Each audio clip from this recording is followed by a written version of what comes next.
আগামী 5ই আগস্ট দিল্লিতে সাংবাদিকদের সামনে শেখ হাসিনা ভার্চুয়ালি উপস্থিত হয়ে লাইভ বক্তৃতা রাখবেন, এমন একটি খবর সহ একটি পোস্টার চারদিকে ছড়িয়ে পড়ার পর ভারতীয় সংবাদ মাধ্যম জুড়ে এই খবর প্রকাশিত হওয়া শুরু হয়েছে যে শেখ হাসিনা 2024-এর 5ই আগস্টের দ্বিতীয় বর্ষপূর্তির দিন 2026-এর 5ই আগস্ট দিল্লিতে সাংবাদিকদের সামনে উপস্থিত হয়ে তার স্বদেশ প্রত্যাবর্তনের পূর্ণাঙ্গ রাজনৈতিক পরিকল্পনা তুলে ধরবেন।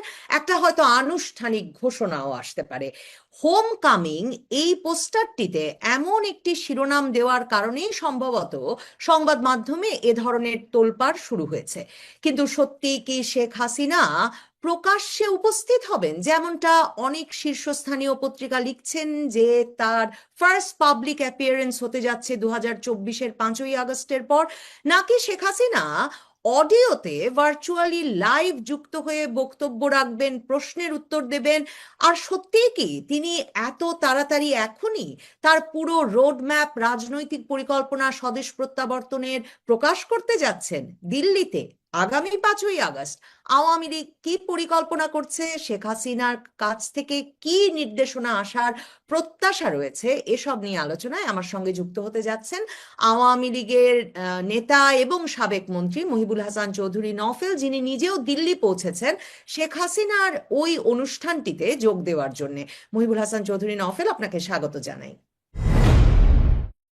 মহিবুল হাসান চৌধুরী নফেল, প্রশ্ন তো একটাই, মানে শেখ হাসিনার ফার্স্ট পাবলিক অ্যাপিয়ারেন্স হতে যাচ্ছে, সে খবর তো আপনি দেখেছেন নিশ্চয়ই। ইন্ডিয়া টুডে, হিন্দুস্তান টাইমস সবাই এই শিরোনাম করছে। সত্যি কি শেখ হাসিনার প্রথম প্রকাশ্যে আসা ঘটতে যাচ্ছে 5ই আগস্ট, আর তিনি পুরো রোড ম্যাপটা দেশে ফেরার সেদিনই ঘোষণা করতে যাচ্ছেন? দেখুন, বঙ্গবন্ধুর কন্যা তিনি একজন রাজনীতিবিদ এবং আমরা, আমাদের দল এবং আমাদের দেশের মানুষ তাকে একজন বিশ্ব নেতা হিসেবে দেখেন, স্টেটসম্যান হিসেবে দেখেন। তো সুতরাং প্রকাশ্যে আসার বিষয়টাতে আমি কিছুটা দ্বিমত পোষণ করি। তিনি প্রকাশ্যেই ছিলেন। আন্তর্জাতিক মিডিয়াগুলো কিন্তু তার যে বক্তব্য, তার যেই আহ, দেশে ফেরার প্রশ্নে তার যে দাবি উত্থাপন করেছেন, তিনি যে পরিকল্পনা দিয়েছেন, সেটা কিন্তু তারা ফলো করে ইতিমধ্যেই প্রকাশ করেছে এবং সেটা কিন্তু প্রচারিত হচ্ছে। সুতরাং তিনি প্রকাশ্যেই ছিলেন। একটা জায়গাতে হয়তোবা তিনি ভেবেছেন যে আহ, অনেক সাংবাদিকের কিন্তু অনেক তাৎক্ষণিক যেই বিষয়টা থাকে, যে অনেক প্রশ্ন থাকতে পারে, সেগুলোর কিছুটা উত্তর দেওয়াটা এখন গুরুত্বপূর্ণ হয়ে দাঁড়িয়েছে, যেহেতু তিনি একটা সময় দিয়েছেন এবং সেই লক্ষ্যেই তিনি ইন্টারঅ্যাক্টিভ একটা সেশন চাচ্ছিলেন। ইন্টারঅ্যাক্টিভ সেশন যেখানে ইমিডিয়েট কোনো প্রশ্ন হয়তো বা কারো থাকতে পারে, বিশেষ করে যারা আন্তর্জাতিক গণমাধ্যম সমূহের যারা প্রতিনিধি, তাদের পক্ষ থেকে ইন্টারঅ্যাক্টিভ কোনো প্রশ্ন থাকতে পারে। তো সেই লক্ষ্যেই কিন্তু তিনি এই যেই ফরেন করেসপন্ডেন্স ক্লাব, সেখান থেকে যেই আমন্ত্রণটা তাকে দেয়া হয়েছে সেটা তিনি গ্রহণ করেছেন। এবং অডিওতে আমি যতটুকু বুঝতে পারছি যে তিনি প্রশ্নের উত্তরও দেবেন, এবং সেই জন্যই কিন্তু এই ব্রিফিংটা ডাকা হয়েছে। কিন্তু প্রকাশ্যে আসার যে বিষয়টি, তিনি সবসময় প্রকাশ্যেই ছিলেন। আওয়ামী লীগ কোনো গুপ্ত রাজনৈতিক সংগঠন নয়। আপনারা জানেন যে বাংলাদেশে দীর্ঘদিন একটি দল গুপ্ত হিসেবে কাজ করে এখন প্রকাশ্যে এসেছে, এবং তাদের যে গুপ্ত কাজগুলো এখন মানুষের সামনে প্রকাশ পেয়ে যাচ্ছে, বিশেষ করে জামায়াত ইসলামী এবং এনসিপি নামক যেই সংগঠনটি প্রতারক ইউনুস যেটা তৈরি করেছিল, তার অর্থে যেটা তৈরি হয়েছে, তারাও এখন বলছে যে তারা দীর্ঘদিন ধরে গুপ্তভাবে আওয়ামী লীগে ছিল, বিএনপিতে ছিল, এখন তারা সুপ্ত হয়েছে। আওয়ামী লীগ গুপ্ত সুপ্তের রাজনীতি করে না। আওয়ামী লীগ বাংলাদেশের সাধারণ মানুষের প্রতিনিধিত্ব করে। যতই কাগজ বলে তাতে আমাদেরকে নিষিদ্ধ করা হোক না কেন, আমরা প্রকাশ্যে ছিলাম, প্রকাশ্যে আছি, এবং বিশ্ববাসীর কাছে বঙ্গবন্ধুর কন্যার বার্তাটি পৌঁছে দেওয়ার জন্যই কিন্তু এই আয়োজনটা হয়েছে বলে আমি মনে করি। 5ই আগস্ট তারিখটা বেছে নিলেন কেন, সেটা নিয়ে ব্যাপক বিশ্লেষণ চলছে সংবাদ মাধ্যমে। 5ই আগস্ট তারিখটা বেছে নেওয়া কি এই কারণে যে 5ই আগস্টেই আপনাদের সরকারের পতন হয়েছিল?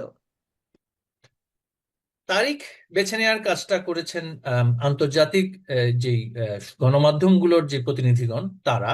কারণ তাদের দৃষ্টিতে হয়তো বা তারা ভেবেছেন যে 2 বছর যেহেতু আমাদের সরকার উৎখাতের যেটা একটা সময়সীমা অতিক্রম হয়েছে, সেই 2 বছর পরবর্তীতে তাদের প্রশ্নটা আরো বেশি ডেপথ পায় এবং তাদের অনেক প্রশ্ন সৃষ্টি হয়।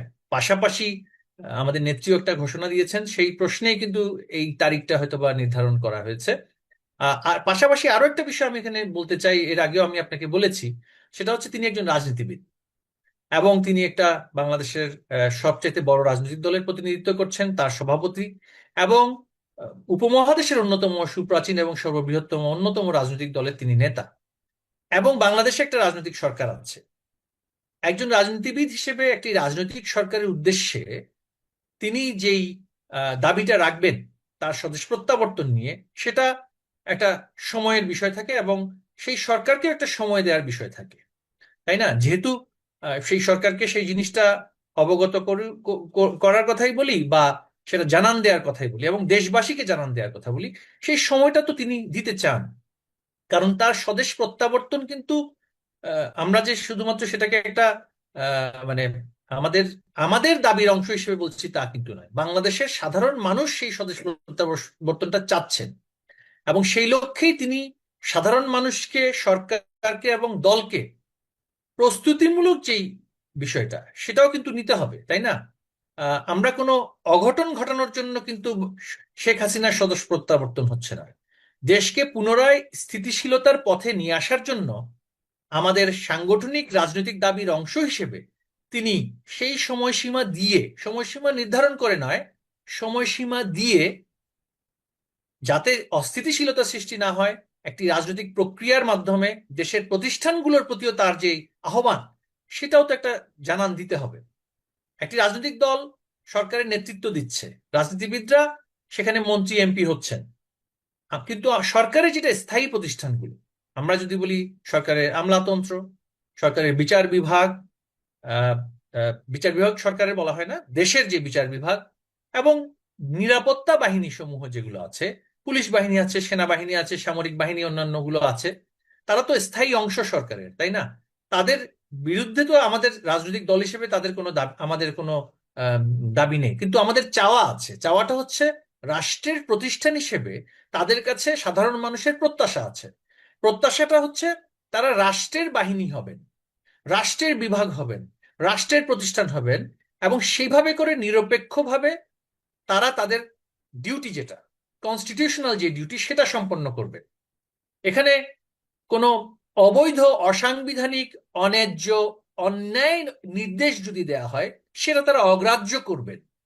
সেটাও কিন্তু আমাদের একটা দাবি, এবং তাদের পক্ষ থেকেও কিন্তু এই ধরনের আলোচনাও আছে, নানানভাবে আলোচনাটা দেয়া হয় যে আমরা তো কোনো রাজনৈতিক দলের আজ্ঞাবহ কেউ নই। রাজনৈতিক দল রাজনৈতিক সরকার গঠন করেছে, কিন্তু we have to do the right thing, যেটা সাংবিধানিকভাবে যেটা সঠিক, আইনগতভাবে যেটা সঠিক, এবং রাজনৈতিকভাবে যেটা ফেয়ার, সেটাও তারাই করতে চাচ্ছেন। তারাও কিন্তু সেই লক্ষ্যেই কিন্তু মানসিকভাবে স্থির হয়েছেন যে একটি দেশ এত বড় রাজনৈতিক দলকে বাদ রেখে অস্থিতিশীলতার মধ্যে দিয়ে, অর্থনীতিকে ধ্বংস করার মধ্যে দিয়ে কখনোই স্থিতিশীল হবে না, এবং সেটা একেবারে নৈরাজ্যকর, যেটাকে আমরা বলছি যে অ্যানার্কি বা গৃহযুদ্ধপূর্ণ পরিস্থিতির দিকে একটা দেশ এগোচ্ছে, সেটা তো তারাও অ্যাকসেপ্ট করতে পারেন না।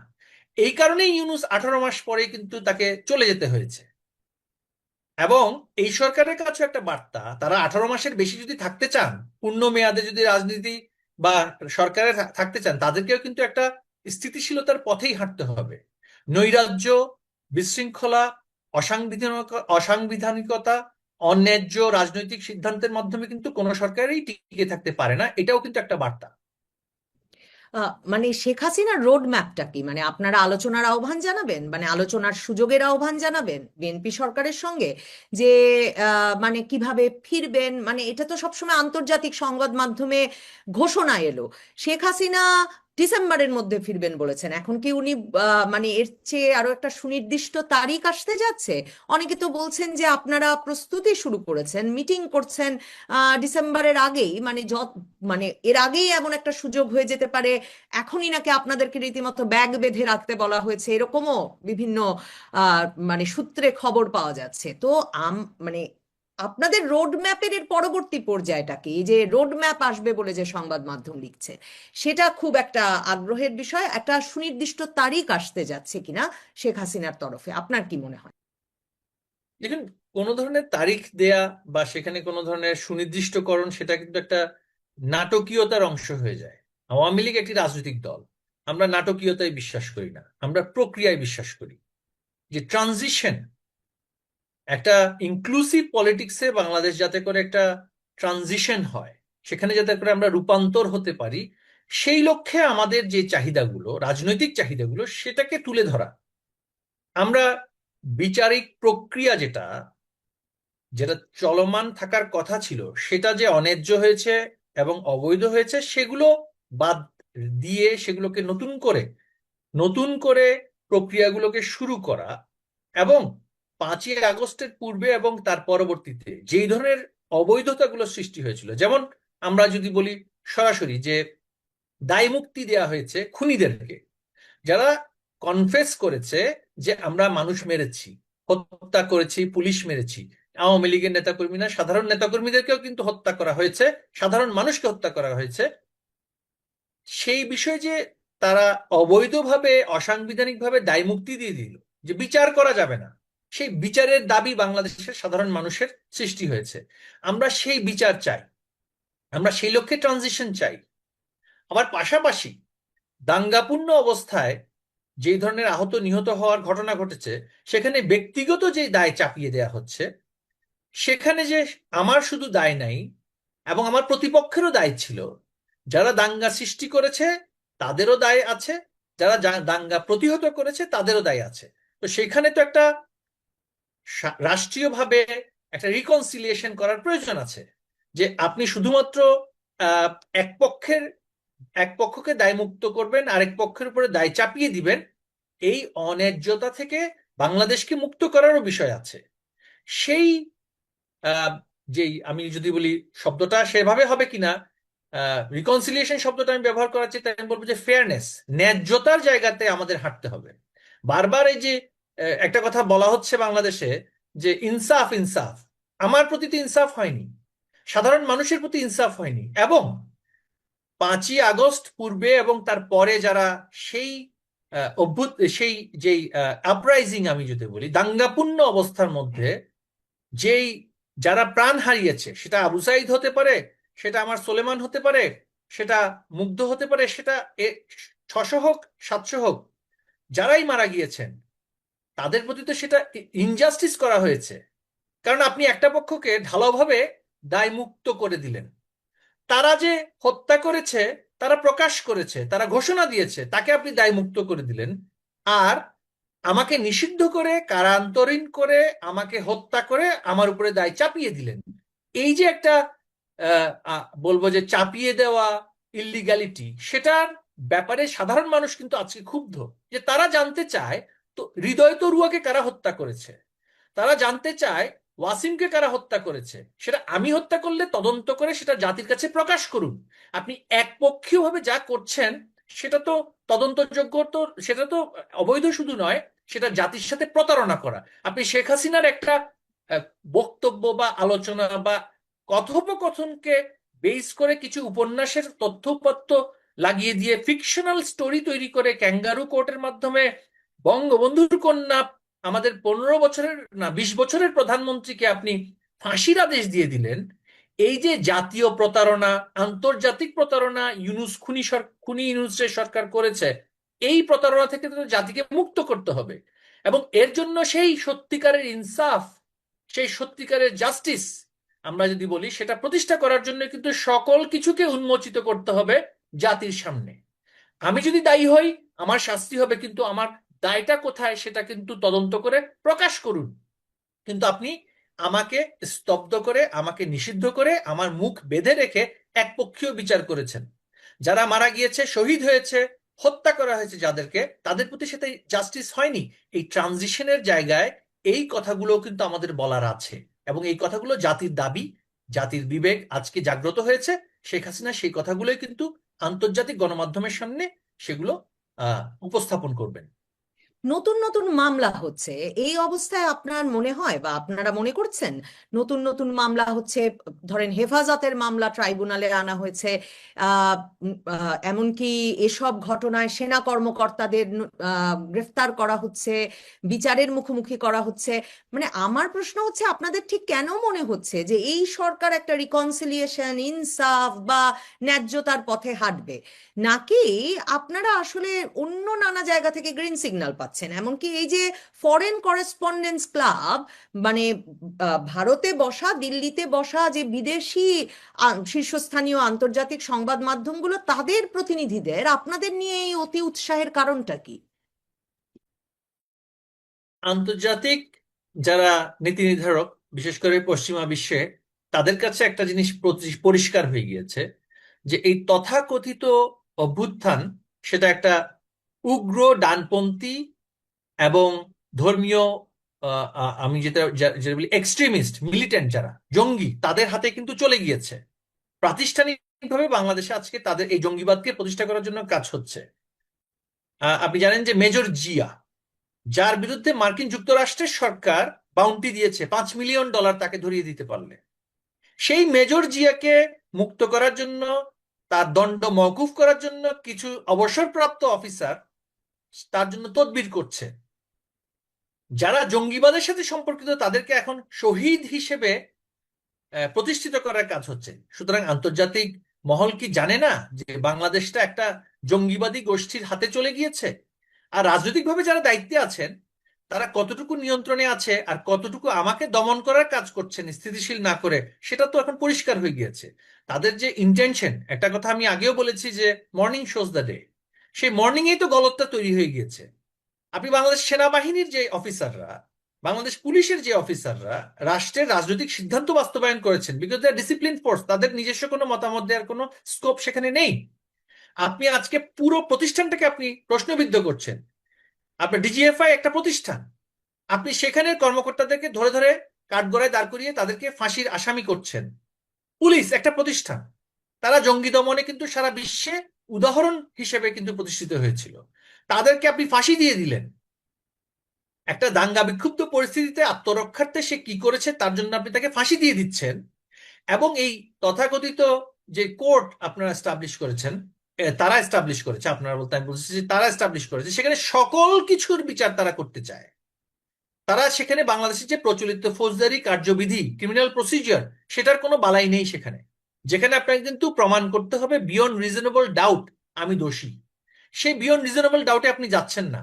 আপনি কল্পকাহিনীর ভিত্তিতে একটা সেপারেট একটা কার্যপ্রণালীর মধ্যে দিয়ে আমাকে একটা স্পেশাল কোর্টে কনভিকশন করার ব্যবস্থা করছেন। শুধু আমাকে না, দেশের সামরিক বাহিনীকে, দেশের পুলিশ বাহিনীকে, দেশের আমলাতন্ত্রকে। আজকে বাংলাদেশে 15 জন সচিব কারাগারে, আওয়ামী লীগের নেতাকর্মী তো আছেই, জেনারেল বেশ কয়েকজন কারাগারে, পুলিশের আইজি থেকে শুরু করে ডিআইজি লেভেলে অনেকেই কারাগারে এবং আত্মগোপনে আছে। পুরো বাংলাদেশকে আপনি পাকিস্তানের আদালতে তুলে দিয়ে কাঠগড়ায় আপনি তুলেছেন। সেই থেকে তো মুক্তি জাতি চায়, সেই লক্ষ্যে একটা জাতীয় ঐক্য বাংলাদেশে আসা প্রয়োজন। এবং সেই জাতীয় ঐক্যের প্ল্যাটফর্মে যারাই আসবে, যারাই মুক্তিযুদ্ধের চেতনার পক্ষে থাকবে, বাংলাদেশের পক্ষে থাকবে, যারাই বাংলাদেশের পক্ষে থাকবে, যদিও বা এই স্লোগানটা তারেক রহমান সাহেব দিয়ে আমাদের অনেক আত্মীয় স্বজন, আমাদের বন্ধু বান্ধব বা শুভাকাঙ্ক্ষীদের ভোট বিএনপি আমি বলবো যে নানানভাবে নিয়ে নিয়েছে, সেই কাজ তো তারা না করে এখন যেটা করছেন যে আগে পাকিস্তান, আগে রাজাকার, তারপরে বাংলাদেশ।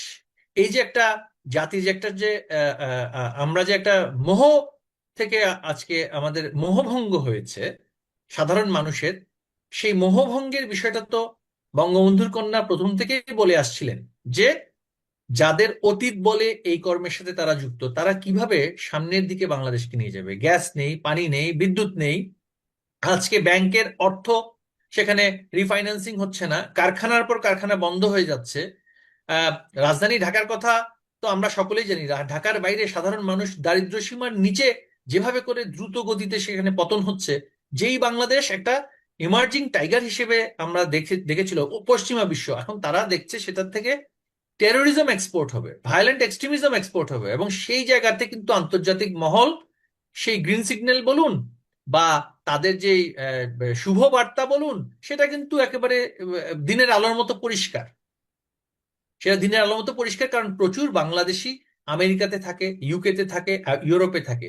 বাংলাদেশ যদি সিরিয়া লেবানন হয়ে যায়, সেখানে যদি আইএস এর যদি ঘাঁটি হয়, সেখানে যদি জঙ্গি রপ্তানি হয়, কারা সবচেয়ে বেশি ক্ষতিগ্রস্ত হবে? তারাই সবচেয়ে ক্ষতিগ্রস্ত হবে, যারা আমাদের দেশ থেকে অনেক মানুষ যেখানে থাকে। তো সুতরাং এগুলো নিয়ে সকলে কিন্তু উদ্বিগ্ন, এবং সেই উদ্বেগ উৎকণ্ঠার মধ্যে বাংলাদেশের মানুষের যে চাহিদা, তাদের যে দাবি, তাদের যেই রাজনৈতিক দাবি, সেটাকে পূরণের জন্য শেখ হাসিনা বিশ্ববাসীর কাছে তার বক্তব্য উপস্থাপন করবেন, একটি স্থিতিশীল বাংলাদেশে পরিণত করার জন্য, একটা ইনসাফ যাতে করে আমাদের প্রতি হয়, মানুষের প্রতি হয়, এবং ন্যায় বিচারের জায়গাতে যাতে করে বাংলাদেশ রাষ্ট্রের যে প্রতিষ্ঠানগুলো আছে তারা যেন সঠিক দায়িত্ব পালন করে, সেই লক্ষ্যেই কিন্তু তিনি আহ আবারও ইন্টারাক্টিভ একটা সেশনের মাধ্যমে তিনি সেটা আসছেন।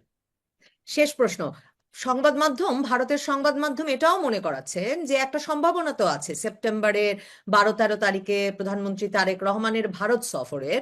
তো তার ঠিক আগে আগেই এরকম একটা ঘটনা ঘটতে দিচ্ছে ভারত সরকার, সেটাও তারা মনে করিয়েছেন। কারণ এটা একটা প্রকাশ্য স্থানে, একটা অডিটোরিয়ামে সকলে, বিভিন্ন জন ভার্চুয়ালি যুক্ত হবেন। আপনি নিশ্চয়ই দিল্লিতে যেহেতু এখন আছেন, আপনি হয়তো অডিটোরিয়ামে গিয়েই যুক্ত হবেন। সাংবাদিকরা উপস্থিত থাকবেন সেই অডিটোরিয়ামে। তো ভারত সরকার সরাসরি কি এই সিগন্যাল দিচ্ছেন আপনাদেরকে যে তারা এখনো আওয়ামী লীগের পক্ষেই আছেন, বিএনপি সরকারের সঙ্গে তারা আসলে কোনো সম্পর্ক স্থাপন করতে চান না, যদিও তারাই নির্বাচিত সরকার? ব্যাপারটা কি এমন দাঁড়িয়ে যাচ্ছে না? না, এটা একেবারেই এমন নয়। কারণ হচ্ছে, ভারত বাংলাদেশের সম্পর্কটা হচ্ছে রাষ্ট্রের সাথে রাষ্ট্রের এবং জনগণের সাথে জনগণের সম্পর্ক। সেই ক্ষেত্রে কিন্তু দুই দেশের রাষ্ট্রীয় প্রতিষ্ঠানগুলো এবং জনগণ, তাদের মধ্যে যে একাত্মতা, সেটা কখনোই যাবে না। সেটা আওয়ামী লীগ, বিএনপি বা মাঝখানে কোন রাজনৈতিক দল সরকারি ক্ষমতায়, রাষ্ট্রীয় ক্ষমতায় এসেছে, সেটার উপর নির্ভর করে না। ভারতে আপনি জানেন যে গণমাধ্যমগুলো কিন্তু একেবারেই অবারিত। সেখানে আহ, আহ, যে কোনো বিষয়ে মতামত যে কোনো ব্যক্তি কিন্তু রাখতে পারেন। এটা যে দলীয় সাংগঠনিক রাজনীতি হিসেবে দেখতে হয় বা দেখেন, তা কিন্তু না। সুতরাং এটা রাজনীতি নয়, এটা হচ্ছে মত প্রকাশ। সুতরাং সেই মত প্রকাশের জায়গায় ভারত সরকার সেখানে কোনো বাধা দেওয়ার প্রশ্ন সেখানে আসে না। অসংখ্য ধন্যবাদ মহিবুল হাসান চৌধুরী নফেল। ধন্যবাদ দর্শক যারা এত